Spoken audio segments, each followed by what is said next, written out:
Timothy Dupre. I am the Director of Individual Instruction here at McPhail. I'm also a piano instructor and been working here for 20 years. As a beginner, the most important thing you need to remember is you have to have access to a piano. That's the first thing. So a church, a neighbor, because it's like learning a foreign language. You can't just crash. I mean, the learning takes place between the lessons. You're doing all the work. The teacher's there guiding you during that little half hour. But so electric keyboard is an option. What you have to remember is they have to be full-size keys. Some of those, I won't say the brand name, but some of those have little keys, and that just won't work. But full-size keys, you don't need all 88 keys. I mean, rarely we use them all. So 4-octave or something like that, but make sure they're full-size keys. The next best thing is make sure they're touch sensitive so that when you play, you can, the pianoforte, you can get the variations. If you're at home working on one that is not touch sensitive, you go to your lesson, you're gonna have some trouble because they're not going to be able to relate. I personally always prefer an acoustic piano, but there are some great electric pianos out there. But the layout of the keys, and when you talk about going up, this is going higher, and it's actually going to the right. And you know, most people know this, but when you're thinking about it as a teacher, you have to use those words. And this way is going down or lower, but it's to the left. So when I work with the younger students, I just say, just pretend the piano's like this because it's high and low. So that's one thing. I also want to talk about the pedals a little bit because a lot of people don't know, or it's different for each piano. But the pedal to the right is called the damper pedal. You push it down, it lifts up these felt dampers on the piano that were on the strings, and so when you play, the sound keeps going because the dampers are lifted, and when you put the pedal down, the dampers go down. The middle pedal is called the sostenuto pedal, and for an upright piano, when you put it down, it holds everything below middle C. You'll notice it doesn't on this. But on the grand piano, you play a note or a chord, and then you put it down, and it holds it, and then you can't play anything else, and it doesn't hold it. So it's good for getting some low bass. A lot of orchestral reductions use that. And then the pedal on the left, nickname is soft pedal. It's actually called the una corda. In Italian, that means one string.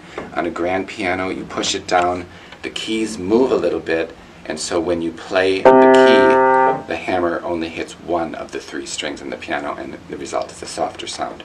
In an upright piano, some of them, if you do this, the hammers move closer to the strings, gives you the same effect, or a piece of felt comes down in between and gives you the same effect as the una corda pedal. So what I'd like to do is just actually teach a little song here on the 3 black keys. So if you're looking here, you find the 3 black keys here, and you find them here. To make it really easy, I'm just going to use my middle finger, which in piano language is the 3rd finger, and we're going to do the song Hot Cross Buns.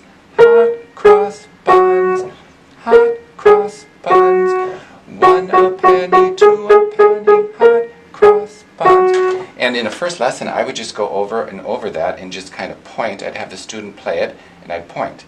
And I'd say top, middle, bottom, top, middle, bottom, bottom, bottom, bottom, middle, middle, middle, middle, top, middle, bottom. And then I would continue to say top, middle, bottom, or I just say the words, or I just point, and gradually let the student repeat it over and over until they can do it. And so I'll show you one more time. So maybe somebody could be doing this at a piano right now.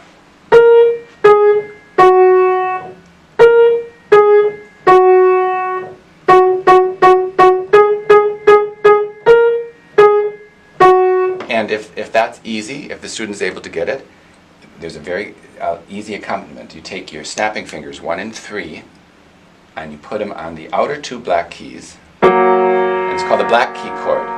So try that. And then slip down to the outer 2 white keys. It's called the white key chord. So black key chord, white key chord. And then we put them together after a few minutes, and whenever you play the top or the bottom, in your right hand, you play the black key chord. Whenever you play the middle, you play the white, like this.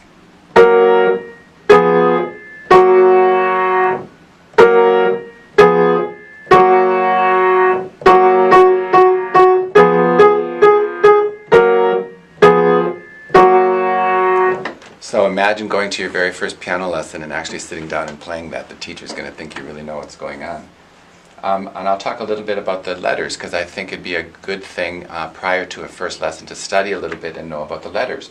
And middle C, everybody talks about middle C. So you find the name of the piano, and then you find the two black keys, and you go down, which is to the left, to this white key, and that's C. Okay? And for the music alphabet, it starts on A, so you go C, B, A, and then you go through G. A, B, C, D, E, F, G, and then it repeats. A, B, C, D, E, F, G. So if you spend some time memorizing the letters prior to a first lesson, you're going to be in a good place.